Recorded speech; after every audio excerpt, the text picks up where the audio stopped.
Our next topic is pulmonary circulation. We need to know some things about this topic. Pulmonary circulation নিয়ে যদিও খুব বেশি question ইদানিং হচ্ছে না, কিন্তু তারপরও কিছু কথা না জানলেই না। The first one is just after birth there is increased pulmonary resistance, and here is against in the pulmonary circulation the vascular resistance decreases at birth.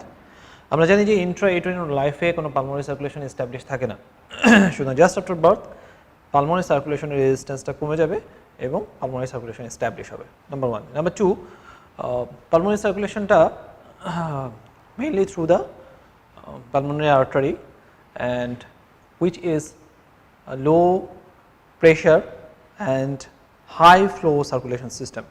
Low pressure, high flow circulation system. So যদি আমাকে বলা হয় যে pulmonary circulation is a low blood flow system, the low flow, that is false, it's a high flow. কিন্তু যদি বলা হয় low pressure system, yes, pulmonary circulation is a low pressure system. Actually আমি যখন একটা জিনিসকে low অথবা high বলতে চাই তখন আমাকে কি করতে হবে? অবশ্যই I have to compare. Pulmonary circulation এর ক্ষেত্রে আমি কার সাথে compare করব? এটাকে আমি compare করব সিস্টেমিক সার্কুলেশনের সাথে। আমি জানি যে সিস্টেমিক সার্কুলেশনের যে প্রেশার সেটা হচ্ছে অলমোস্ট 80 থেকে 120 মিলিমিটার মার্কারি, এবং পালমোনারি সার্কুলেশন প্রেশারটা হচ্ছে 7 থেকে 25 মিলিমিটার মার্কারি।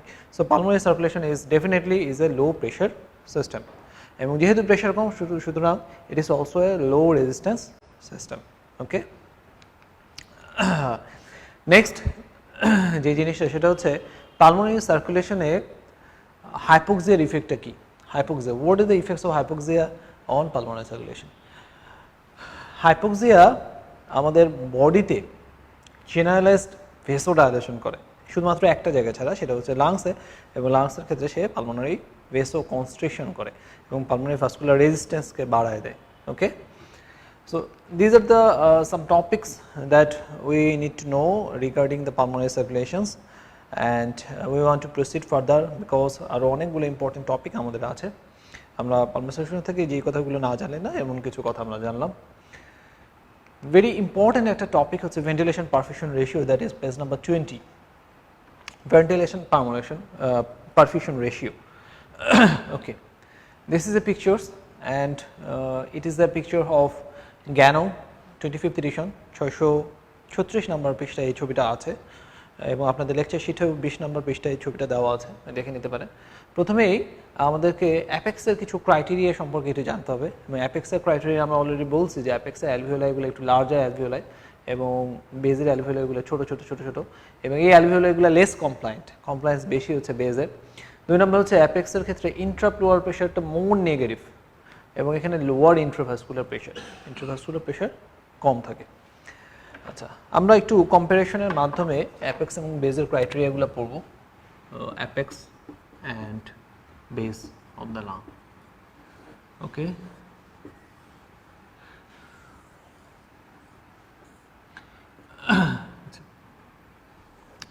ফার্স্ট থিং যেটা যে ভেন্টিলেশন, ভি দিয়ে আমি প্রকাশ করতেছি ভেন্টিলেশন, কিউ দিয়ে আমি প্রকাশ করতেছি পারফিউশন, ভি বাই কিউ মানে হচ্ছে ভেন্টিলেশন পারফিউশন রেশিও। তাহলে ভেন্টিলেশন কোথায় বেশি, অ্যাপেক্সে বেশি না বেজে বেশি, এবং পারফিউশনটা কোথায় বেশি, অ্যাপেক্সে নাকি বেজে? আচ্ছা, আমরা মনে রাখবো যে অ্যাপেক্সের সাথে যখন আমি বেজে তুলনা করব তখন সবসময়ই প্রত্যেকটা জিনিসই বেজে বেশি, মানে ভেন্টিলেশন অ্যাপেক্সে কম, বেজে ভেন্টিলেশন বেশি। পারফিউশন যেহেতু এখানে গ্র্যাভিটি কাজ করবে, পারফিউশন অ্যাপেক্সে আরও কম, বেজে পারফিউশন কম্পারেটিভলি আরও বেশি। ওকে, তাহলে আমি অ্যাপেক্স এবং বেজের সাথে কম্পারিশনে পাইলাম যে ভেন্টিলেশন পারফিউশন দুটাই অ্যাপেক্সে কম, দুটোই বেজে বেশি। নাও কামস টু ভেন্টিলেশন ভাগ পারফিউশন রেশিও কী বল? তাহলে এখানে দেখেন ভেন্টিলেশন ভাগ পারফিউশন আমরা কি পাই, আমি যদি কাটাকাটি করি তাহলে নিচে কম থাকা মানে হচ্ছে ভেন্টিলেশন পারফিউশন রেশিও ইনক্রিজ। ওকে, এবং আমি যদি বেজের রেশিওটা বের করি, ভেন্টিলেশন ডিভাইডেড বাই পারফিউশন, তাহলে দেখেন ভেন্টিলেশন পারফিউশন রেশিও বেজে কম, ঠিক আছে। এবং অ্যাপেক্সে ভেন্টিলেশন পারফিউশন রেশিও শুধু বেশি না, এটা হাইয়েস্ট, দ্যাট ইজ 3, বেজে শুধু কমই না, that is lowest, that is 0.6, and average, it is average is 0.8. So another question, ventilation perfusion ratio increases from base to apex, 0.6, 0.83, it is true. Ventilation perfusion ratio increases from base to apex. তাহলে কতগুলো কথা আমরা বলে ফেললাম, কোটি কোটি টাকা দাম। ওকে, first যে জিনিসটা সেটা হচ্ছে ভেন্টিলেশন অ্যাপেক্সে কোথায় বেশি কোথায় কম, অ্যান্সার হচ্ছে অ্যাপেক্সে কম বেজে বেশি, পারফিউশন কোথায় বেশি বেজে বেশি, ভেন্টিলেশন পারফিউশন রেশিও কোথায় বেশি, দ্যাট ইজ অ্যাপেক্সে বেশি এবং এটা অ্যাপেক্সে highest, that is 3, ventilation perfusion ratio বেজে lowest and it increases from base to apex. ঠিক আছে, এখানে 5টা কথা বলেছি, দ্যাট ইজ 5 কোটি টাকা দাম। ওকে, নেক্সট যে কোয়েশ্চেনটা আমাদের জানতে হবে সেটা হচ্ছে ভেন্টিলেশন পারফিউশন রেশিও যেহেতু অ্যাপেক্সে বেশি, পার্শিয়াল প্রেশার অফ অক্সিজেনটা কোথায় বেশি এবং পার্শিয়াল প্রেশার অফ কার্বন ডাইঅক্সাইডটা কোথায় বেশি। আচ্ছা, before that I want to make you understand that ventilation perfusion ratio 0.8 এই কথাটা মানে কি, 0.8 এর কথাটা মানে কি। দেখুন, ভেন্টিলেশন পারফিউশন রেশিও 0.8 এর কথার মানে হচ্ছে আমার লাংসে অ্যালভিওলাসে যদি 8 লিটার বাতাস যায় তাহলে সেখান থেকে প্রয়োজনীয় পরিমাণ অক্সিজেন নেওয়ার জন্য আমার 10 লিটার ব্লাড লাগবে। 0.8 মিনস হচ্ছে 8/10। ওকে, 8 লিটার বাতাস থেকে প্রয়োজনীয় অক্সিজেন নেওয়ার জন্য আমার 10 লিটার ব্লাড লাগবে। এখন ভেন্টিলেশন পারফিউশন রেশিও যখন 3, তার মানে হচ্ছে আমার পারফিউশনের জন্য যদি 30 লিটার ব্লাড থাকে, সরি পারফিউশন হিসেবে আমার এখানে যদি 10 লিটার ব্লাড থাকে, তার মানে আমার অ্যালভিওলাসে বাতাস আছে 30 লিটার, রেশিও যেহেতু 30 লিটার, কিন্তু 10 লিটার ব্লাডের জন্য 8 লিটার বাতাস থাকলে কিন্তু হইতো, আছে কিন্তু 30 লিটার, তাহলে এখানে বেশি আছে কত দেখেন, অলমোস্ট 22 লিটার বাতাস বেশি আছে। তাহলে এই যে 22 লিটার বাতাস বেশি, এই 22 লিটার বাতাসের কিন্তু কোনো কাজ নাই, 8 লিটার বাতাসই গ্যাসিয়াস এক্সচেঞ্জ করতেছে, বাকি 22 লিটার বাতাস এমনিই বসে আছে। তাহলে আমরা বলছিলাম যে অ্যালভিওলাসে যদি কোনো বাতাস থাকে যেটা গ্যাসিয়াস এক্সচেঞ্জ করতেছে না, সেটা কি তৈরি করে, অ্যালভিওলার ডেড স্পেস, রাইট। সুতরাং in when ventilation perfusion ratio is greater than normal, এখানে 0.8 আছে, এটা যদি 0.9 হইতো তাহলে এখানে 9 লিটার হইতো, 1 লিটার বেশি, 0.9, 1, 2, 3, যখনই ventilation perfusion ratio greater than normal, 0.8 এর চাইতে normal, that creates physiologic dead space, physiologic dead space. Okay, very important.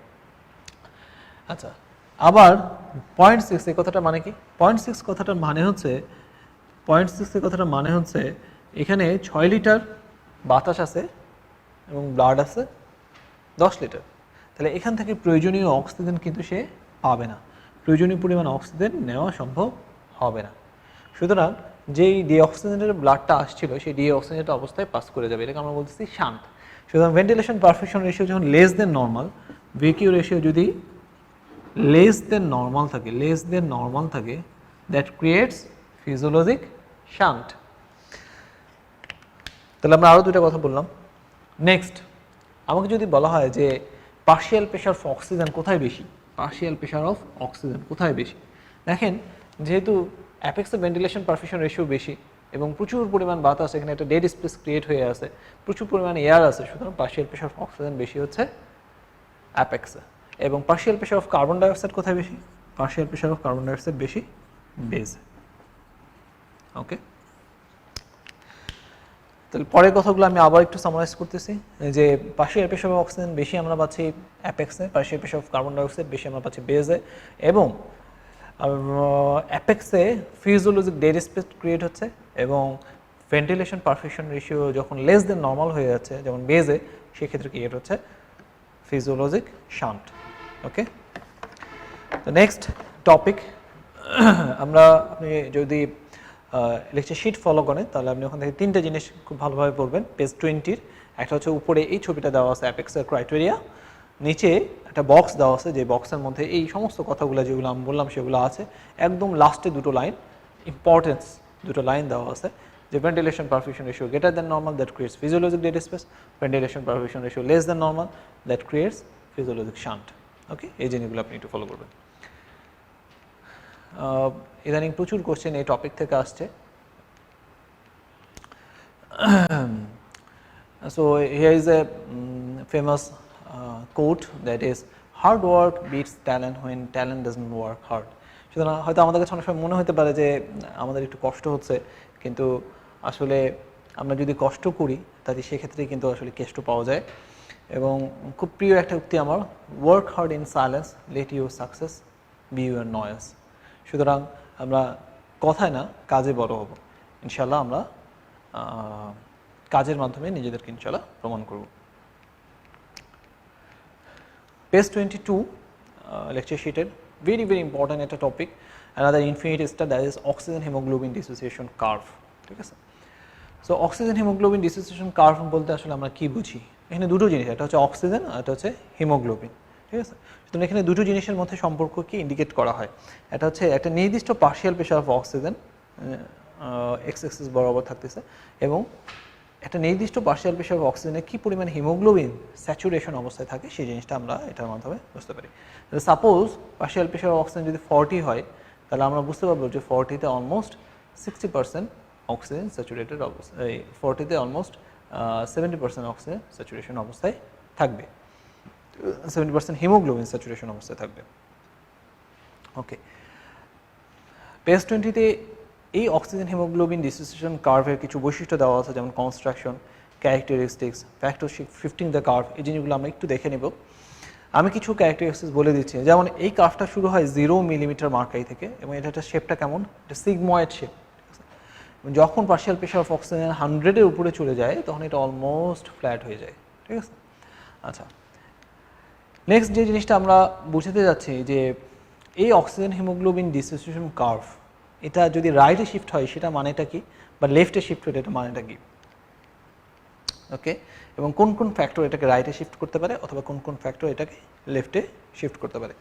আচ্ছা, ফার্স্ট থিং যেটা আমাদেরকে বুঝতে হবে সেটা হচ্ছে এই কার্ভটা রাইট শিফটের অর্থ কী, বা এই কার্ভটা লেফট শিফটের অর্থ কী।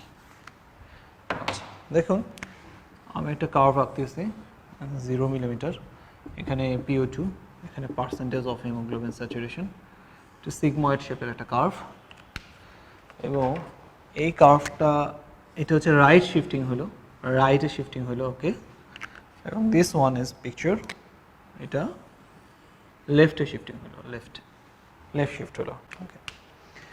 সো এখন কোশ্চেন হচ্ছে যে এই যে কার্ভটা রাইটে শিফট হলো এটার মানেটা কি, এবং এই যে কার্ভটা লেফটে শিফট হলো এটার মানেটা কি, ওকে।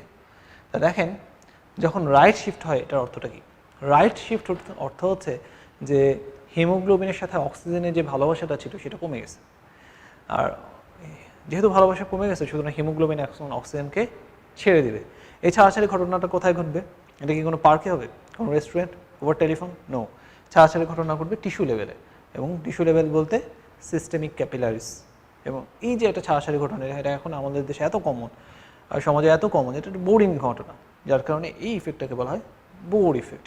তাহলে আমি আবারও বলতেছি যে রাইট শিফট অর্থ মানে কি, রাইট শিফট মানেই হচ্ছে হিমোগ্লোবিনের সাথে অক্সিজেনের ভালোবাসা কমে গেছে, পরে হিমোগ্লোবিন অক্সিজেনকে ছেড়ে দিবে। ছেড়ে দিবে এটা কোথায়, সে টিস্যু লেভেলে ছেড়ে দিবে যেখানে সিস্টেমিক ক্যাপিলারিস থাকে, এবং এটা এত ছাড়াছাড়ি ঘটনা আমাদের সমাজে এত কমন যে এই ঘটনাটাকে আমরা বলতেছি বোরিং ইফেক্ট বা বোর ইফেক্ট। তার মানে হচ্ছে রাইট শিফট হওয়া অর্থ হচ্ছে টিস্যুকে আমি বেশি বেশি অক্সিজেন দিচ্ছি। Now comes to the left, left শিফটের অর্থটা আপনিই বলবেন, ওকে। আমি ফিল ইন দ্য গ্যাপস দিব আপনার জন্য, fill in the gaps, yes.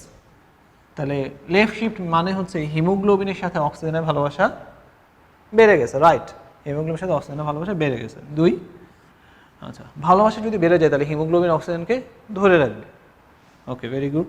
3, এই ঘটনাটা কোথায় ঘটবে, ভালোবাসা বাড়লে আমরা কোথায় দেখাই, ইয়েস, লাংসে, এই ঘটনাটা ঘটবে লাংসে, ওকে। লাংসে কোন ধরনের ক্যাপিলারি থাকে, পালমোনারি ক্যাপিলারিস, তাহলে ঘটনা ঘটবে পালমোনারি ক্যাপিলারিস। এবং এই ঘটনাটার নামটা কি, নামটা হচ্ছে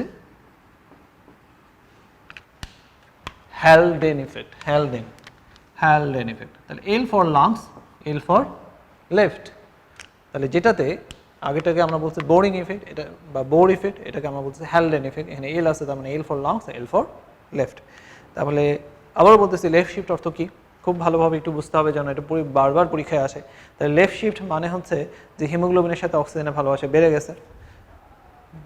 ভালোবাসা বাড়ার ঘটনা কোথায় ঘটে, এটা নট হার্ট বাট লাংসে হচ্ছে, এবং সেখানে থাকতেছে পালমোনারি ক্যাপিলারিস, এই ঘটনাটাকে আমরা বলতেছি হ্যালডেন এফেক্ট। সুতরাং এটা আমি যদি না বুঝে আপনি যদি একটু চিন্তা করেন তাহলে এটা আপনার পক্ষে মেমোরাইজ করা সম্ভব বা মনে রাখা সম্ভব। যে দেখেন আমরা যখন অক্সিজেনটা নিই সেই অক্সিজেনটা ধরি কোথায়? সেই অক্সিজেনটা ধরার জায়গা হচ্ছে লাংস। সেখানে হিমোগ্লোবিন ঘুঘু ধরার মতো ফাঁদ পেতে বসে আছে যে কখন সে অক্সিজেনটাকে ধরতে পারবে। সুতরাং লাংস লেভেলটা হচ্ছে অক্সিজেনকে ধরার জন্য। আর এই যে লাংসে অক্সিজেনটা আমি নিলাম সেই জিনিসটাকে আমি ছাড়বো কোথায়? টিস্যু লেভেলে। সুতরাং টিস্যু লেভেলে যে এই অক্সিজেনের সাথে হিমোগ্লোবিনের ছাড়াছাড়ি ঘটবে এবং সেটাকেই আমরা বলতেছি বোরিং ইফেক্ট এবং সেটাকে আমরা বলতেছি right shift. Okay, now comes to the next point, যে কোন কোন ফ্যাক্টর এটাকে রাইটে শিফট করে, মানে টিস্যুতে বেশি বেশি অক্সিজেন দেয়, আর কোন কোন ফ্যাক্টর এটাকে লেফটে শিফট করে। আচ্ছা, তার আগে আপনি আমার একটা প্রশ্নের উত্তর দেন যে রাইট শিফট মানে যেহেতু টিস্যুকে বেশি বেশি অক্সিজেন দেওয়া, তাহলে আমি কখন টিস্যুকে বেশি বেশি অক্সিজেন দেবো? এই যে আমি এখন দাঁড়ায় আছি এখন দিব, নাকি আমি যদি দৌড়াদৌড়ি করি তাহলে টিস্যুকে বেশি বেশি অক্সিজেন দেবো? ইয়েস, আমি যদি দৌড়াদৌড়ি করি অথবা কাজ করি, তার মানে হচ্ছে এক্সারসাইজ। ওকে, যদি আমি কাজ বেশি করি বা এক্সারসাইজ করি তখন আমি আমার টিস্যুকে বেশি বেশি অক্সিজেন দিব। আমি যদি এক্সারসাইজ করতে যাই তখন কি হবে? বেশি টেম্পারেচার বেশি হয়ে যাবে আমার শরীরে কার্বন ডাইঅক্সাইড প্রোডাকশন বেশি হয়ে যাবে। কার্বন ডাইঅক্সাইড যদি প্রোডাকশন বাড়ে, তাহলে খুব ইম্পর্ট্যান্ট একটা reaction, that is carbon dioxide production যখনই বাড়বে তখনই কার্বন ডাইঅক্সাইড ওয়াটারের সাথে বিক্রিয়া করে, আমরা সবাই জানি এই রিয়েকশনটা। সেখান থেকে কার্বনিক অ্যাসিড এবং তারপরে হাইড্রোজেন আয়ন এবং বাইকার্বনেট। তার মানে কার্বন ডাইঅক্সাইড প্রোডাকশন যদি বেড়ে যায় সেক্ষেত্রে হাইড্রোজেন আয়ন প্রোডাকশনও বেড়ে যাবে। ওকে, আর হাইড্রোজেন আয়ন প্রোডাকশন বাড়া মানে হচ্ছে পেজ কমে যাচ্ছে। ওকে, আমরা হাইড্রোজেন আয়ন প্রোডাকশনটা বাড়বে এটা দিয়ে আমরা মনে রাখবো। তাহলে আমরা কি একটু খেয়াল করতে পারি যে কোন কোন কারণে এই কার্ভটা রাইটে শিফট হইলো? দেখেন যে এখানে এক্সারসাইজ করছে মানে বেশি কাজ করছে, এখানে টেম্পারেচার বেড়ে গেছিলো, কার্বন ডাইঅক্সাইড বেড়ে গেছিলো, হাইড্রোজেন আয়ন বেড়ে গেছিলো। তার মানে হচ্ছে সব কিছু বাড়লে কিন্তু কার্ভটা রাইটে যাচ্ছে। ওকে, সব কিছু বাড়লে কার্ভটা রাইটে যাচ্ছে। তাহলে আমরা কীভাবে মনে রাখবো? যে আর ফর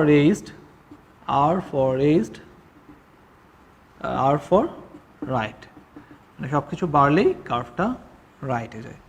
ওকে, আচ্ছা, দু একটা ব্যতিক্রম আছে, সেই ব্যতিক্রমগুলোও আমরা আলাদা করে মনে রাখবো। তাহলে দেখুন ব্যতিক্রম কী কী আছে। যেমন ধরুন থাইরয়েডক্সিকোসিস বাড়ছে, তাহলে সূত্র অনুযায়ী এটা রাইটে যাবে। পলিসাইথেমিয়া বাড়ছে, সুতরাং রাইটে যাবে। ওকে, প্রেগনেন্সিতে সব কিছু বেড়ে যাচ্ছে, রাইটে যাবে। হাই অল্টিটিউড ক্রনিক লিভিং, যেটাকে আমরা বলি অ্যাক্লিমাটাইজেশন, মানে সব কিছু বেড়ে গেছে, সুতরাং উচ্চতা বেড়ে গেছে, সুতরাং এটাও রাইটে যাবে।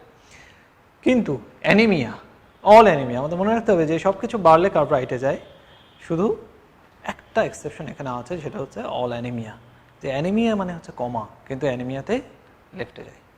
ওকে, আর অ্যানিমিয়ার মধ্যে আবার একটা টুইস্ট আছে। সেই টুইস্টটা কি? যে সমস্ত ফ্যাক্টর কার্ভটাকে শিফট করে তাদের মধ্যে ইম্পর্টেন্ট কিছু ফ্যাক্টরস আছে,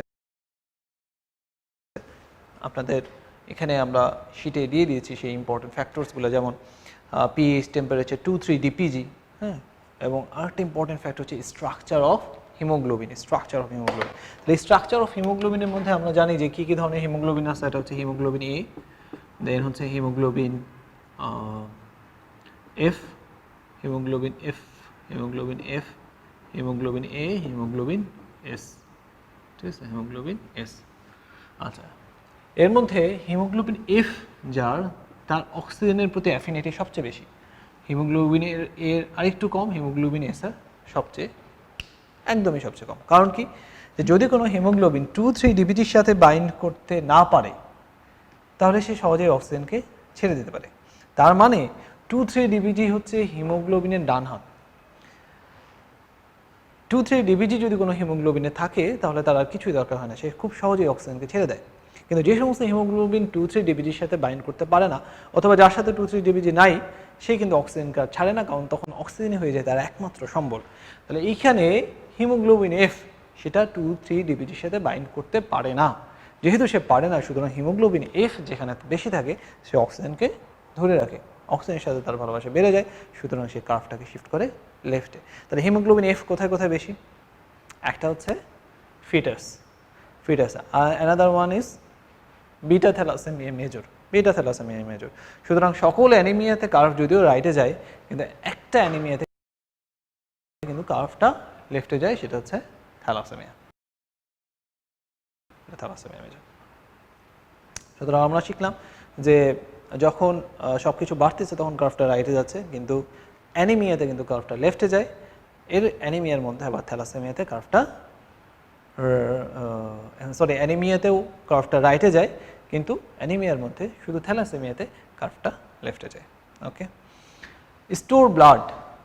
স্টোর ব্লাড দিয়ে যদি কোশ্চেন করা হয় যে স্টোর ব্লাড যদি থাকে তাহলে কার্ভটা কোন দিকে যায়, অ্যান্সার হচ্ছে স্টোর ব্লাড যদি থাকে তাহলে কার্ভটা যাবে লেফটে।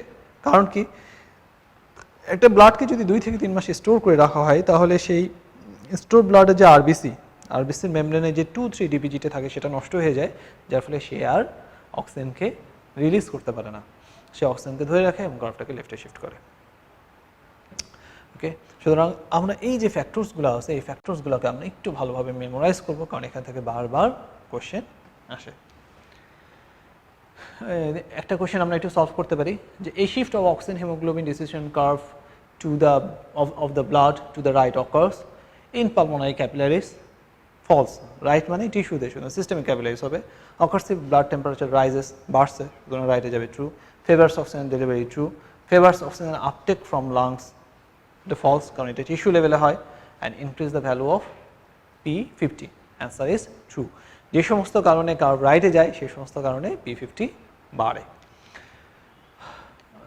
পেজ নাম্বার 23-তে আমরা একটা জিনিস আপনাদের একটু পড়তে হবে, সেটা হচ্ছে P50 ডেফিনেশন, যে সমস্ত কারণে কার্ভটা রাইটে যায় সেই সমস্ত কারণে P50 পরিমাণ বেড়ে যায়। P50 মানে হচ্ছে 50% স্যাচুরেশন অফ হিমোগ্লোবিন, যে পার্শিয়াল প্রেশারে আমরা পেয়ে থাকি সেটাকে আমরা বলি P50। তাহলে আমি আবার একটু সামারাইজ করতেছি যে oxygen haemoglobin dissociation curve is very important. এটা একটা সিগময়েড শেপ, 0 থেকে শুরু হচ্ছে এবং পার্শিয়াল প্রেশার অক্সিজেনের সাথে হিমোগ্লোবিনের সম্পর্ক ইন্ডিকেট করে। রাইটে যাওয়া মানে হচ্ছে টিস্যুতে বেশি বেশি অক্সিজেন দেওয়া, আর লেফটে যাওয়া মানে হচ্ছে হিমোগ্লোবিনকে ধরে রাখা, এটা লাংসে হয়, এটার নাম হ্যালডেন ইফেক্ট। আর রাইটে যায় সাধারণত সমস্ত ফ্যাক্টরসগুলো আমরা শিখেছি যে R for raised, R for right, L for low, L for left. কিন্তু অ্যানিমিয়া এটা কম হলেও সেক্ষেত্রে রাইটে যাবে। একটা ব্যতিক্রম আছে, সেটা হচ্ছে থ্যালাসেমিয়া, সেক্ষেত্রে কিন্তু অ্যানিমিয়া এটা কম, কিন্তু অ্যানিমিয়া কম হলেও সেক্ষেত্রে এটা রাইটে যাবে। অ্যানিমিয়ার মধ্যে একটা ব্যতিক্রম আছে থ্যালাসেমিয়া, সেক্ষেত্রে এটা লেফটে যাবে। ওকে, আমরা এটা শেষ করে দিতে যাচ্ছি। নেক্সট যে টপিকটা আছে সেটা হচ্ছে respiratory membrane. It's a 3 star topic, আমরা শুরুতে বলে দিয়েছিলাম। রেসপিরেটরি মেমব্রেন থেকে আমাদের একটা জিনিস খুব ভালোভাবে শিখতে হবে, সেটা হচ্ছে রেসপিরেটরি মেমব্রেন ক্রস করে গ্যাসিয়াস ডিফিউশনের জন্য কোন কোন ফ্যাক্টর দায়ী। প্রথমে আমরা রেসপিরেটরি মেমব্রেনের স্ট্রাকচারটা একটু দেখতে যাচ্ছি, যদি স্ট্রাকচার থেকে কোশ্চেন আসে না একটু আপনি মেমোরাইজ রাখবেন যে রেসপিরেটরি মেমব্রেনের 6টা লেয়ার থাকে, 6টা লেয়ার। তাহলে এটা হচ্ছে অ্যালভিওলাস এবং অ্যালভিওলাসের চারপাশে এটাগুলো হচ্ছে ক্যাপিলারি। তাহলে আমরা এখানকার একটা ক্রস সেকশন নিলাম, ক্রস সেকশনটা নিয়ে দেখলাম অ্যালভিওলাসের ভিতরে একদম ভিতরে থাকবে অ্যালভিওলার ফ্লুইড লেয়ার, দেন হচ্ছে অ্যালভিওলার এপিথেলিয়াম, দেন এটা basement membrane of alveolar epithelium, তারপর হচ্ছে ইন্টারস্টিশিয়াল স্পেস, তারপর হচ্ছে basement membrane of capillary endothelium এবং এরপর হচ্ছে ক্যাপিলারি এন্ডোথেলিয়াম। তাহলে এই 6টা লেয়ার নিয়ে তৈরি হবে রেসপিরেটরি মেমব্রেন। কোশ্চেন যেটা আসে, আমি কোশ্চেন আপনাদের একটু দেখাই যে rate of gas diffusion through respiratory membrane is directly proportional to. তাহলে রেসপিরেটরি মেমব্রেন ক্রস করে গ্যাসিয়াস ডিফিউশনের জন্য অনেকগুলো ফ্যাক্টরস আছে, যেমন একটা হচ্ছে সারফেস এরিয়া, সারফেস এরিয়া যদি বেশি থাকে তাহলে গ্যাস ডিফিউশন বাড়ে। আরটা হচ্ছে প্রেশার ডিফারেন্স, আরটা হচ্ছে টেম্পারেচার ডিফারেন্স, ঠিক আছে, ডিফিউশন কোএফিশিয়েন্ট, আরও আছে থিকনেস অফ দ্য মেমব্রেন এবং molecular weight of the gas. তো এই ফ্যাক্টরগুলা কীভাবে গ্যাস ডিফিউশনটা কন্ট্রোল করে, আমরা মনে রাখবো যে এই সমস্ত ফ্যাক্টরগুলোর মধ্যে শুধু 2টা ফ্যাক্টরস আছে যেগুলো inversely related to the gaseous transfusion, inversely related. যেমন থিকনেস অফ দ্য মেমব্রেন, তাহলে রেসপিরেটরি মেমব্রেনের থিকনেস যদি বেড়ে যায় তাহলে গ্যাস ডিফিউশন কমবে। Molecular weight of the gas, অর্থাৎ যে গ্যাসটা ট্রান্সফিউজ হবে সেই গ্যাসের মলিকুলার ওয়েট যদি বেশি হয় তাহলে গ্যাস ডিফিউশন কমবে। তাহলে এই 2টা ফ্যাক্টর শুধু ইনভার্সলি রিলেটেড, আর বাকি সমস্ত ফ্যাক্টর ডিরেক্টলি প্রপোর্শনাল। তার মানে সারফেস এরিয়া যদি আমি বাড়াই তাহলে গ্যাস ডিফিউশন বাড়বে, অন্য সমস্ত ফ্যাক্টর যাই বলুক না কেন পরীক্ষায় অ্যান্সার হচ্ছে সেগুলো ডিরেক্টলি প্রপোর্শনাল। শুধু 2টা ফ্যাক্টরস আছে পৃথিবীতে যেগুলো inversely related for gaseous diffusion through respiratory membrane. One is molecular weight of the gas and that is thickness of the membrane. Okay, next page 26-এ আমরা যে জিনিসটা একটু করে দেখে রাখবো, খুব একটা কোশ্চেন আসে না, সেটা হচ্ছে ট্রান্সপোর্ট অফ দ্য অক্সিজেন মানে অ্যালভিওলাস থেকে কীভাবে অক্সিজেনটা টিস্যু পর্যন্ত যায়। তাহলে ব্লাডে অক্সিজেন ট্রান্সপোর্ট হয় মেইনলি দুইটা ভাবে, একটা হচ্ছে অক্সি হিমোগ্লোবিন ফর্ম হিসেবে 97%, আর হচ্ছে ডিজলভ স্টেটে 3% অক্সিজেন ট্রান্সপোর্ট হয়। তো এই ক্ষেত্রে আমাদের মনটাকে একটু শক্ত করে পড়তে হবে। দেখবেন যে এখানে অনেক ধরনের প্রেশার দেওয়া থাকে, অ্যালভিওলাসের একটা প্রেশার, পালমোনারি ক্যাপিলারিতে কত প্রেশার, ইন্টারস্টিশিয়াল স্পেসে কত প্রেশার, টিস্যুতে কত প্রেশার, আর্টারিয়াল এন্ড অফ টিস্যুতে পার্শিয়াল প্রেশার অক্সিজেনে কত প্রেশার, এই সমস্ত প্রেশার যেগুলো আছে এগুলো পরীক্ষার জন্য নট সো ইম্পর্টেন্ট। কিন্তু শয়তান সবসময় ঘাড়ের কাছে ওয়াসওয়াসও দেয়, সে বলে যে হ্যাঁ পর সবই পর। তো এই জিনিসগুলো আসলে পরীক্ষার জন্য কম ইম্পর্টেন্ট। আমরা এখানে শুধু দুটো জিনিস একটু বেশি ভালো করে জানবো, সেটা হচ্ছে অক্সিজেন দুইভাবে ট্রান্সপোর্ট হয় ব্লাডে, একটা হচ্ছে অক্সিজেন হিমোগ্লোবিন 97% আর একটা হচ্ছে ডিজলভ স্টেটে 3%। আর another one important thing that is 1 gram haemoglobin, এটা বাইন্ড করে 1.34 ml অক্সিজেনের সাথে। নেক্সট পেজ 27-এ ট্রান্সপোর্ট অফ কার্বন ডাইঅক্সাইড সম্পর্কে একটু বলা আছে যে কার্বন ডাইঅক্সাইড আমাদের বডিতে মেনলি 3টা উপায়ে ট্রান্সপোর্ট হয়। তার মধ্যে সবচেয়ে কম হচ্ছে ডিজলভ স্টেটে 7% এবং সবচেয়ে বেশি single base answer what is the most common অথবা what is the major method for transport of carbon dioxide in blood, that is in the form of bicarbonate, almost 70%। এবং এই 70% যদি সেলের ভিতরে থাকে, যেমন আরবিসির ক্ষেত্রে আমরা জানি সেলের ভিতরে পটাশিয়াম বেশি, সেই ক্ষেত্রে পটাশিয়াম বাইকার্বনেট, এবং প্লাজমার ক্ষেত্রে যেহেতু সোডিয়াম বেশি তাহলে সেক্ষেত্রে সোডিয়াম বাইকার্বনেট হিসেবে ট্রান্সপোর্ট হয়। আর একটা উপায় আছে, সেটা হচ্ছে হিমোগ্লোবিন এবং প্লাজমা প্রোটিনের সাথে কম্বিনেশনে কার্বন ডাইঅক্সাইড ট্রান্সপোর্ট হতে পারে। তো কার্বন ডাইঅক্সাইড যেই কম্বিনেশনটা ফর্মেশন করুক না কেন সেটাকে আমরা বলি কার্বামিনো কম্পাউন্ড। পরীক্ষায় একবার কোশ্চেন আসছিল যে carbon dioxide is transported in blood as carboxy haemoglobin compound. Carboxy haemoglobin compound, answer is false. Carboxy haemoglobin মানে হচ্ছে কার্বন মনোক্সাইড প্লাস হিমোগ্লোবিন, আর কার্বামিনো হিমোগ্লোবিন মানে হচ্ছে carbon dioxide plus haemoglobin. Okay, তাহলে এখানে আমরা একটা ছবি দেখতে পাচ্ছি যে কার্বন ডাইঅক্সাইড ডিজলভ স্টেটে হতে পারে 7%, কার্বন ডাইঅক্সাইড টিস্যু থেকে সেলের ভিতরে চলে গেল এবং বাইকার্বনেট ফর্ম তৈরি করে বাইরে চলে আসলো প্লাজমাতে। বাইকার্বনেট ফর্মে সবচেয়ে বেশি ট্রান্সপোর্ট হয় এবং অ্যাজ ওয়েল অ্যাজ সে কার্বামিনো হিমোগ্লোবিন হিসেবে বা কার্বামিনো প্রোটিন হিসেবে কার্বন ডাইঅক্সাইড ট্রান্সপোর্ট হতে পারে। আচ্ছা, এখানে আমরা আরও একটা জিনিস পড়বো, সেটা হচ্ছে টিস্যুতে যে কার্বন ডাইঅক্সাইডটা তৈরি হচ্ছে, দেখেন টিস্যুটা এই কার্বন ডাইঅক্সাইডটা চলে আসলো ইন্টারস্টিশিয়াল ফ্লুইডে। এখন ইন্টারস্টিশিয়াল ফ্লুইড থেকে সে কোথায় যাবে? সে কি প্লাজমাতে যাবে নাকি সে আরবিসির মধ্যে যাবে? বেশিরভাগ কার্বন ডাইঅক্সাইড আরবিসির মধ্যে যায়। কেন? কারণ সবচেয়ে বেশি যে বাইকার্বনেট রূপে ট্রান্সপোর্ট হয়, সেই বাইকার্বনেটটা ফর্মেশনের জন্য কার্বন ডাইঅক্সাইডকে ওয়াটারের সাথে বিক্রিয়া করতে হয় এবং এই বিক্রিয়াতে একটা এনজাইম লাগে, দ্যাট ইজ কার্বনিক এনহাইড্রেস এনজাইম। আমরা সবাই জানি, কিন্তু এই কার্বনিক এনহাইড্রেস এনজাইমটা প্লাজমাতে থাকে না। সুতরাং এইখানে যেটা হচ্ছে, এখানে খুব অল্প পরিমাণ বাইকার্বনেট তৈরি হয়, কারণ প্লাজমাতে কোনো কার্বনিক এনহাইড্রেস এনজাইম নাই। বেশিরভাগ কার্বনিক এনহাইড্রেস এনজাইম বিলিয়ন প্রচুর পরিমাণে কার্বনিক এনহাইড্রেস এনজাইমটা থাকে আরবিসির মধ্যে। এই জন্য কার্বন ডাইঅক্সাইড বেশি ঢুকে যায় আরবিসির মধ্যে। এবং দেখেন কার্বন ডাইঅক্সাইড ওয়াটারের সাথে বিক্রিয়া করে কার্বনিক অ্যাসিড, সেখান থেকে বাইকার্বনেট এবং কার্বনিক অ্যাসিড এবং সেখান থেকে ACO3 এবং প্রোটন তৈরি করতেছে বা হাইড্রোজেন আয়ন তৈরি করতেছে। এবং এই যে বাইকার্বনেটটা আছে সেলের ভিতরে, যেহেতু প্রচুর বাইকার্বনেট আয়ন তৈরি হয়ে গেল, এটা একটা ইমব্যালেন্স, আয়নিক একটা ইমব্যালেন্স তৈরি করতেছে। সুতরাং এই আয়নটা তখন দেখা যাচ্ছে সেলের বাইরে চলে যাচ্ছে, আরবিসি থেকে বাইরে চলে যাচ্ছে, ইন এক্সচেঞ্জ অফ প্লাজমা থেকে ক্লোরাইড সেলের ভিতরে চলে আসতেছে। This is known as chloride shift. তাহলে ক্লোরাইড শিফট বলতে আমরা বুঝি যে প্লাজমা থেকে ক্লোরিনটার আরবিসির মধ্যে ঢোকা, ইন এক্সচেঞ্জ অফ ACO3, যেটা সেলের ভিতর থেকে বাইরে চলে যাবে। এটাকে আমরা বলতেছি ক্লোরাইড শিফট। আচ্ছা, এই জিনিসটার বিপরীত একটা ঘটনা হইতে পারে যখন লাংসে যায়। যেমন এই যে বাইকার্বনেটটা আছে, সেটা প্লাজমাতে যে সোডিয়ামের সাথে যুক্ত হয়, সোডিয়াম বাইকার্বনেট। আচ্ছা, এই সোডিয়াম বাইকার্বনেট টিস্যু লেভেলে ফর্ম হলো, সেটা এখন আমার শরীর থেকে বের করতে হবে। সাপোজ এখানে টিস্যু লেভেলে সোডিয়াম বাইকার্বনেট তৈরি হয়েছে, এটা ট্রান্সপোর্ট করে আসলো লাংস লেভেলে। তাই লাংস লেভেলে যখন আসবে তখন বাইকার্বনেটটা আরবিসির মধ্যে ঢুকবে কার্বন ডাইঅক্সাইড ফর্মেশনের জন্য।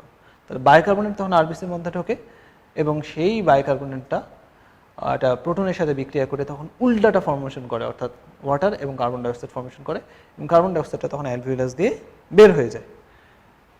তাহলে ইন দ্য লাংস লেভেল যখন এটা লাংসে আসে তখন কিন্তু বাইকার্বনেট আরবিসির মধ্যে ঢোকে এবং ক্লোরাইড বের হয়ে যায়।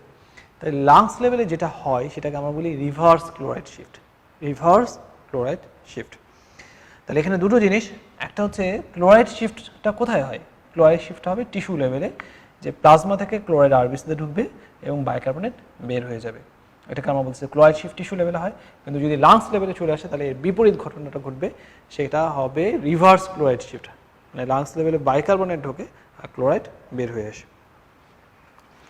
ওকে, তাহলে আমরা এখানে দেখলাম ক্লোরাইড শিফট হবে টিস্যু লেভেলে, রিভার্স ক্লোরাইড শিফট হবে লাংস লেভেলে।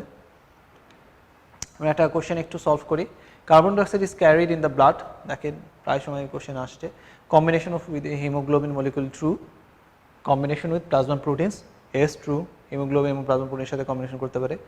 Physical solution is in plasma, dissolve state হতে পারে 7%, greater quantity in red blood cells than in plasma and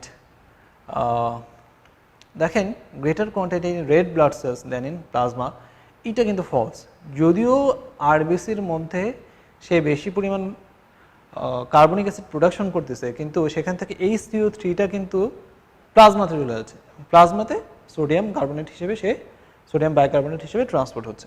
সুতরাং বেশিরভাগ পোর্শন কিন্তু প্লাজমার মাধ্যমে ট্রান্সপোর্ট হয়। Greater quantity as HCO3 ions than any other forms, এটাও true.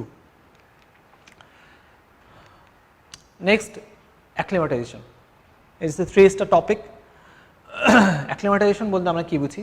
It refers to the changes in the body tissue in response to long term exposure to hypoxia at a higher altitude. তাহলে এখানে acclimatization বলতে আমরা মনে রাখবো যে changes of the body in response to 3H। Number 1 high altitude থাকবে 1, number 2 সেখানে hypoxia থাকতে হবে, নাম্বার 3 সেখানে হাই টাইম অফ এক্সপোজার বা লং টাইম এক্সপোজার থাকতে হবে, 3H। ওকে, কোশ্চেন যেটা আসে যে ডেফিনেশন থেকে কোশ্চেন আসে অ্যাজ ওয়েল অ্যাজ অ্যাক্লিমাটাইজেশনে আমার বডির কী কী চেঞ্জ হয় সেটা নিয়ে কিন্তু কোশ্চেন আসে, হাই অল্টিটিউডে আমাদের বডির কী কী চেঞ্জ হয়। আমরা এখানে আপনাদের শিটে এখানে আমরা পেজ 29-এ আমরা অ্যাক্লিমাটাইজেশনের ফলে আমাদের বডিতে কী কী চেঞ্জ হয় সেটা গাইটন এবং জ্ঞানং দুটো জায়গা থেকে আমরা দিয়ে রেখেছি। দেখেন আমরা মনে রাখবো যে যেহেতু ভূপৃষ্ঠ থেকে যত উপরে উঠতেছে তত অক্সিজেনের পরিমাণ বায়ুমণ্ডলে কমে যাচ্ছে। তাহলে আমি যখন শ্বাস নিচ্ছি আমি কিন্তু চাইলেও বেশি শ্বাস নিতে অক্সিজেন নিতে পারতেছি না, তার মানে আমার শরীরে হচ্ছে অক্সিজেনের পরিমাণ কম। আমার শরীরে যখন অক্সিজেন কম তাহলে আমার রেসপিরেটরি সেন্টার আমাকে সিগন্যাল দিচ্ছে যে আমার বেশি বেশি অক্সিজেন চাই, যার ফলে আমার ভেন্টিলেশন বেড়ে যাবে। যেহেতু ভেন্টিলেশন বেড়ে গেল, এই ভেন্টিলেশন বাড়ার মাধ্যমে আমার শরীর থেকে কার্বন ডাইঅক্সাইড বের হয়ে যাবে। তাহলে একটা হাই অল্টিটিউডে যদি আমি লং টার্ম অবস্থান করি তাহলে আমার বডিতে পার্শিয়াল প্রেশার অফ অক্সিজেন কী হবে, ডিক্রিজ, অ্যাজ ওয়েল অ্যাজ যেহেতু আমার ভেন্টিলেশন বেড়ে গেল, ভেন্টিলেশন যেহেতু আমার হাইপার ভেন্টিলেশন হলো, ভেন্টিলেশন বেশি হয়ে আমার কার্বন ডাইঅক্সাইডটাও কমে গেল। কার্বন ডাইঅক্সাইড কমে যাওয়া মানে হাইড্রোজেন আয়নটা কমে যাওয়া, সুতরাং পিএইচটা আমার বেড়ে গেল, অর্থাৎ রেসপিরেটরি অ্যালকালোসিস। এবং এই হাই অল্টিটিউডে হাইপক্সিয়া যেহেতু থাকে সুতরাং সেখানে এরিথ্রোপয়েটিন সেক্রেশন বেশি হয় এবং সেখানে 2-3 ডিপিজির পরিমাণ কিন্তু অনেক বেড়ে যায়। ইটস ভেরি ইম্পর্টেন্ট, যেহেতু 2-3 ডিপিজির পরিমাণ বেড়ে যায় সুতরাং এখানে অক্সিজেন হিমোগ্লোবিন কার্ভ কোন দিকে শিফট হবে? Yes, it will shifted to the right. পরীক্ষায় যতভাবে আমাদের কোশ্চেন আসে যে অক্সিজেন হিমোগ্লোবিন ডিসোসিয়েশন কার্ভ কোন দিকে শিফট হয়, 99% ক্ষেত্রেই, অলমোস্ট 100% ক্ষেত্রে, নট 99%, অ্যান্সার হচ্ছে it shifted to the rights. আসলে হাই অল্টিটিউডে কার্ভটা দুইভাবে শিফট হতে পারে। যদি হাই অল্টিটিউডে ক্রনিক কন্ডিশন হয়, দীর্ঘদিন ধরে অবস্থান করা হয়, তাহলে কার্ভটা শিফট হয় রাইটে। কিন্তু হাই অল্টিটিউড যদি অ্যাকুইট কন্ডিশন হয় যে আমি এখন উঠতেছে, সেক্ষেত্রে কার্ভটা শিফট হয় লেফটে। পরীক্ষায় যদি অ্যাক্লিমাটাইজেশন বলা থাকে, তার মানে ক্রনিক কন্ডিশন, অথবা যদি কোনো কিছু না বলা থাকে, শুধু যদি বলে যে in high altitude oxygen haemoglobin dissociation curve কোন দিকে যায়, অ্যান্সার হচ্ছে it shifted to the right. তাহলে দেখেন কিছু একটা কোশ্চেন আসে। আসলে আমরা সবাই যদি পাহাড়ে উঠতে নাও চাই, তারপরেও আমরা চাই যে সফলতার ক্ষেত্রে ক্রমান্বয়ে উপরে উঠতে। তো অ্যাক্লিমাটাইজেশন বা হাই অল্টিটিউডে থাকার জন্য যেমন আমাদের বডিতে কিছু চেঞ্জ হয়, তাই একই রকমভাবে সফলতার চূড়ায় উঠতে গেলেও কিন্তু আমাদের নিজেদের মধ্যে কিছু চেঞ্জ আনতে হয়। আমাদের নিজেদের পড়ালেখার স্টাইল, নিজেদের জ্ঞান, নিজেদের স্বভাব, এগুলোর মধ্যেও কিন্তু অ্যাক্লিমাটাইজেশন করতে হবে। এখন আমি যা কথা বলতেছি অনেকের কাছে হয়তো কঠিন মনে হচ্ছে, হয়তো মনে হচ্ছে যে আমি পারি না বা এত কিছু আমি পারবো কিনা। আপনি অবশ্যই পারবেন। প্রথম হয়তো মনে হচ্ছে যে না আই ক্যান্ট ডু ইট, কিন্তু আপনাকেই দেখতে হবে যে আপনার ইচ্ছাটা কেমন। আপনি যদি দৃঢ় প্রতিজ্ঞা থাকেন না I want to do it, সেক্ষেত্রে আপনি অবশ্যই পারবেন ইনশাল্লাহ। আপনি প্রথমে চিন্তা করবেন how do I do it, then I will try to do it. আপনি একটু চেষ্টা করতে থাকেন আস্তে আস্তে। দেন যখন এটা আই ক্যান ডু ইট, আপনি যখন রিপিটেডলি পড়াগুলো রিভাইজ দেবেন, পরীক্ষা দেবেন, দেখবেন যে আপনার পারফরমেন্স আরও ভালো হচ্ছে। তখন আপনার মনে হয় না আমি এটা পারতে পারি। শেষে যে আপনার মনে হবে যে না আমি এটা অবশ্যই করব, এবং এক সময় যে আপনি ইয়েস আই ডিড ইট, আপনি ইনশাল্লাহ অবশ্যই এটা করতে পারবেন। সুতরাং আমরা যদি সফলতার চূড়ায় উঠতে চাই, বা সেক্ষেত্রেও আমাদের নিজেদের মধ্যে একটা অ্যাক্লিমেটাইজেশন আনতে হবে।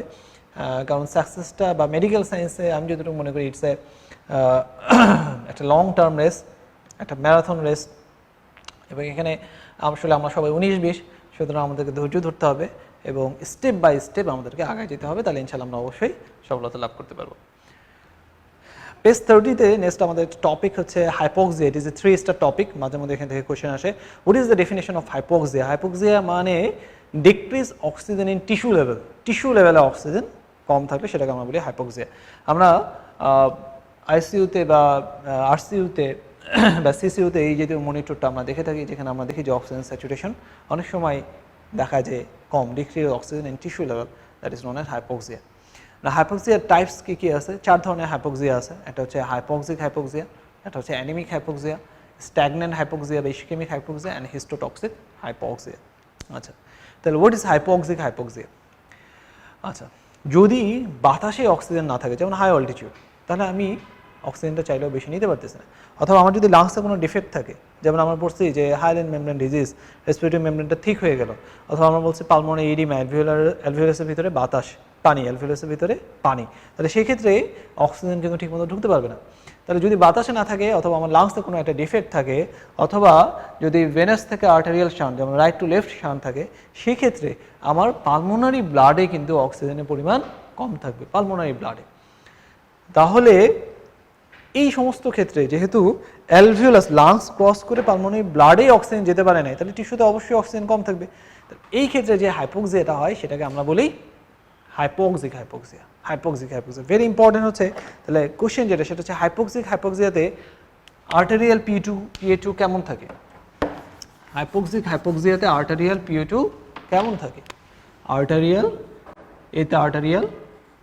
অক্সিজেন লেভেল কেমন থাকে? অ্যান্সার হচ্ছে ডিক্রিজ। কারণ সে অ্যালভিওলাই ক্রস করে অক্সিজেনটা পালমোনারি ব্লাডে যেতেই পারে নাই, সেখান থেকে না পরে আর্টেরিয়াল ব্লাডে যাবে। তাহলে একমাত্র হাইপোক্সিক হাইপোক্সিয়াতে আর্টেরিয়াল PA2 ডিক্রিজ। ওকে, অন্য সমস্ত হাইপোক্সিয়া, যেমন অ্যানিমিক হাইপোক্সিয়াতে কি হয়? অ্যানিমিক হাইপোক্সিয়াতে লাংসের কোনো ডিফেক্ট থাকে না, বাতাসে অক্সিজেন পর্যাপ্ত আছে, অক্সিজেনটা অ্যালভিওলাসের রেসপিরেটরি মেমব্রেন ক্রস করে পালমোনারি ব্লাডে ঠিকই গেছে, কিন্তু সেটা টিস্যু পর্যন্ত যেতে পারতেছে না। কারণ কি? কারণ তার আইদার হিমোগ্লোবিন কম, অথবা দেখা যাচ্ছে সেখানে কার্বন মনোক্সাইডের পয়জনিং আছে। ঠিক আছে, তাহলে অ্যানিমিক হাইপোক্সিয়াতে বা অ্যানিমিক হাইপোক্সিয়াতে দেখেন যে সেখানে আর্টারিয়াল PA2 কিন্তু নর্মাল, কিন্তু সমস্যা কোথায়? সেখানে হিমোগ্লোবিন নাই। তাহলে আমরা মনে রাখবো অন্য সব আদার্স হাইপোক্সিক হাইপোক্সিয়া বাদে অন্য সমস্ত হাইপোক্সিয়াতে আর্টারিয়াল PA2 নর্মাল থাকে, কিন্তু সেখানে সমস্যা অন্য জায়গায়। যেমন অ্যানিমিক হাইপোক্সিয়াতে সমস্যা হচ্ছে হিমোগ্লোবিন কম, অথবা স্ট্যাগন্যান্ট হাইপোক্সিয়াতে সমস্যা হচ্ছে ব্লাডে অক্সিজেন ঠিক আছে, কিন্তু সমস্যা হচ্ছে হয়তো হিমোরেজ আছে, অথবা শক আছে, অথবা কনজেস্টিভ হার্ট ফেলিয়ার আছে, অথবা হিস্টোটক্সিক হাইপোক্সিয়াতে সমস্যা হচ্ছে ব্লাডে অক্সিজেন ঠিক আছে, সেটা টিস্যু পর্যন্ত যাচ্ছেও, কিন্তু টিস্যু সেটাকে ইউটিলাইজ করতে পারতেছে না, হয়তো সেখানে কোনো পয়জনিং আছে, যেমন সায়ানাইড পয়জনিং। ওকে, সবচেয়ে বেশি কোশ্চেন আসে যেটা যে ব্লাডে কোন কোন ক্ষেত্রে আর্টারিয়াল PA2 কম থাকে, ডিক্রিজ থাকে। তাহলে অ্যান্সার হচ্ছে হাইপোক্সিক হাইপোক্সিয়ার এক্সাম্পলগুলো। সুতরাং খুব ভালোভাবে আমাদের হাইপোক্সিক হাইপোক্সিয়ার এক্সাম্পলগুলো মুখস্থ করে ফেলতে হবে বা মেমোরাইজ করতে হবে। দ্যাট ইজ 3 স্টার, 3টা কজ। এটা হচ্ছে বাতাসে যদি না থাকে এক্সট্রিনসিক কজ, আর এটা হচ্ছে লাং ডিজিজ, সমস্ত লাং ডিজিজ, এবং সেটা হচ্ছে রাইট টু লেফট শান্ট যদি থাকে, এই 3টা ক্ষেত্রে আমরা হাইপোক্সিয়া পেয়ে থাকি।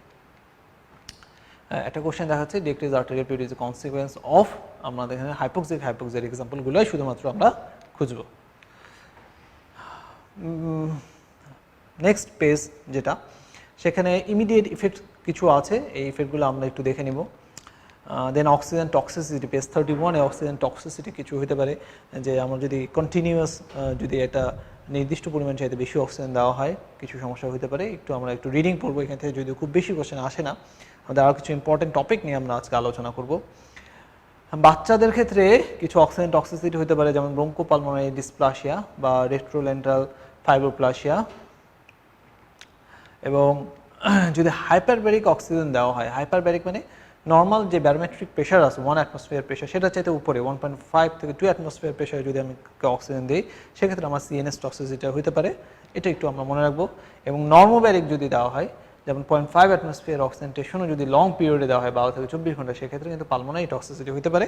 কারণ এই জাতীয় লং টার্ম অক্সিজেন থেরাপি সেটা কিন্তু টাইপ 2 নিউমোসাইটকে ডিস্ট্রাকশন করে করতে পারে। এবং দেখা যায় যে টাইপ 2 নিউমোসাইট ডিস্ট্রাকশন হওয়ার ফলে সারফেক্টেন্টের পরিমাণ কমে যায় এবং সেটা পালমোনারি টক্সিসিটি করতে পারে। Okay, next very very important infinity topic হচ্ছে hypercapnia. Hypercapnia, page 32. So what does it mean, hypercapnia? Hypercapnia means increased carbon dioxide content in blood. Increased carbon dioxide content in blood. তাহলে ব্লাডে carbon ডাইঅক্সাইডের content বা কনসেন্ট্রেশনটা বেড়ে যাবে কেন? কারণ আমাদের বডিতে যে কার্বন ডাইঅক্সাইডের প্রোডাকশন হচ্ছে সেটা কিন্তু প্রতিনিয়ত অ্যালভিওলাসের মাধ্যমে আমাদের ভেন্টিলেশন যেটা হচ্ছে সেটার মাধ্যমে বের হয়ে যাচ্ছে। তাহলে যদি কোনো কারণে আমাদের ভেন্টিলেশনটা এফেক্টেড হয়, যে পরিমাণ কার্বন ডাইঅক্সাইড তৈরি হচ্ছে আর ভেন্টিলেশনটা পর্যাপ্ত না, যেমন ভেন্টিলেশন ঠিক হচ্ছে না, যার ফলে আমি কার্বন ডাইঅক্সাইডটাকে বের করে দিতে পারতেছি না, তাহলে ভেন্টিলেশনে যে কোনো সমস্যার জন্যই আমাদের কার্বন ডাইঅক্সাইড বেড়ে যেতে পারে। আর ভেন্টিলেশনের সমস্যা একদম উপর থেকে রেসপিরেটরি সেন্টার থেকে সমস্যাটা শুরু হতে পারে, যে রেসপিরেটরি সেন্টার যদি সিগন্যাল দিতে না পারে তাহলে ব্রেন স্টিমুলেশনস সেটার জন্য হতে পারে কার্বন ডাইঅক্সাইড, অথবা রেসপিরেটরি সেন্টার সিগন্যাল দিল ইন্টারকোস্টাল নার্ভ এবং ফ্রেনিক নার্ভের মাধ্যমে, কিন্তু ডায়াফ্রামটি যদি প্যারালাইসিস থাকে, অথবা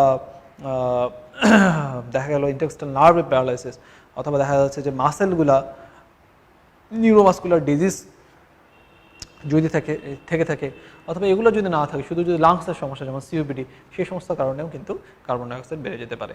that means inadequate ventilation due to any cause.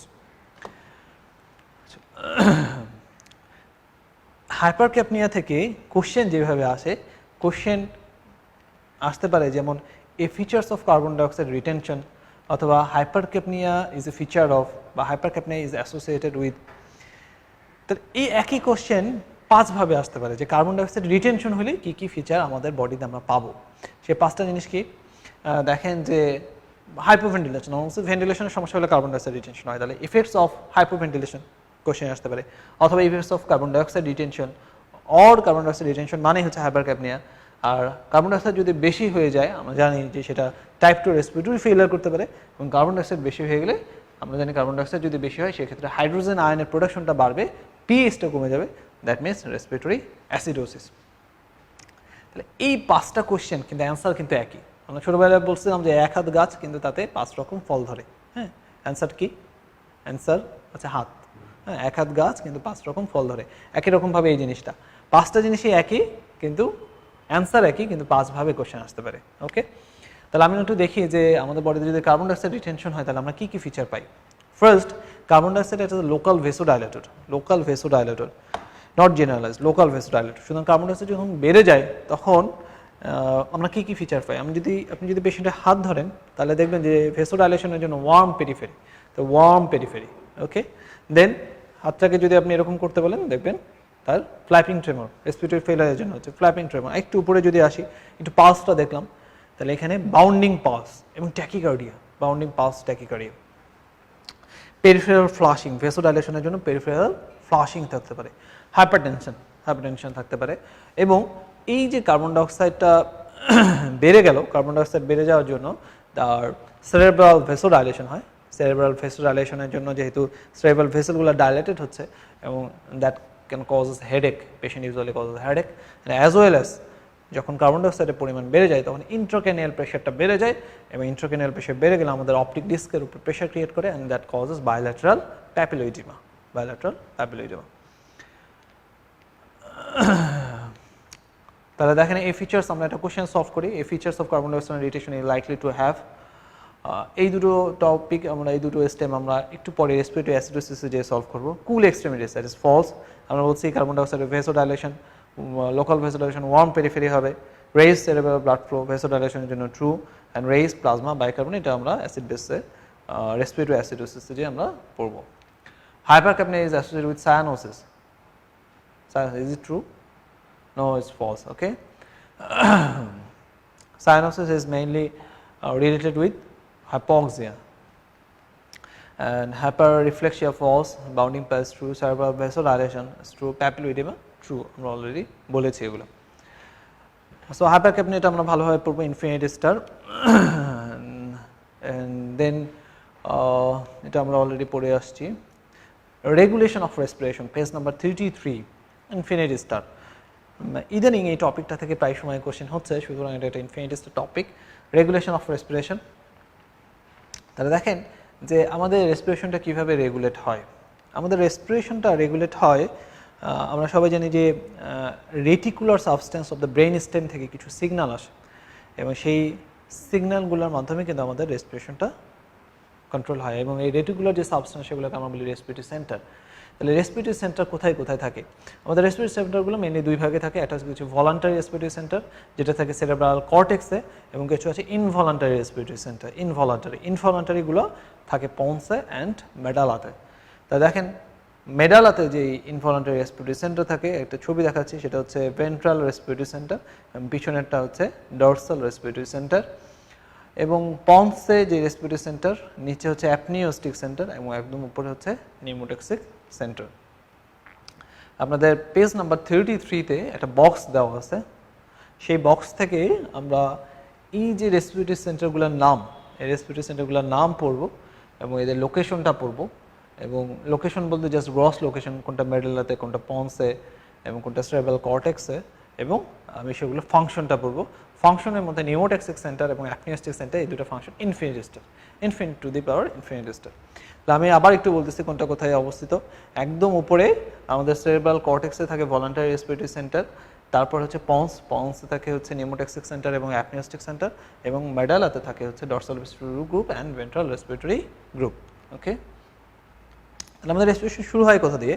Dorsal respiratory group. Dorsal respiratory group inspiration শুরু করে, যার ফলে এখানে যে নিউরন, সেই নিউরনটার নাম হচ্ছে I neuron, I for inspiration. So that starts inspiration. Okay, it initiated and এই inspiratory signalটা last for 2 seconds, 2 seconds এর last করে।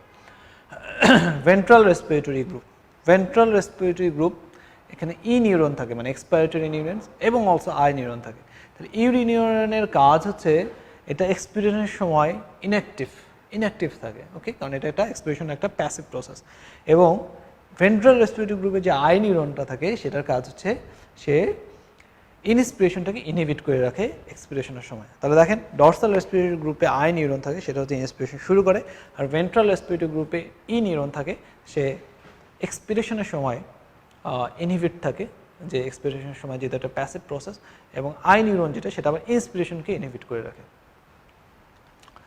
ওকে,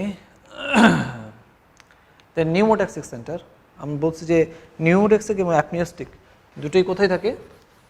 yes পন্স, রাইট। তাহলে নিউমোটক্সিক এবং অ্যাপনিওস্টিকের কাজ, এই দুটো কাজ ইনফিনিটি স্টার। তাহলে একটা হচ্ছে apneustic centre, another one is pneumotaxic centre. তাহলে দেখেন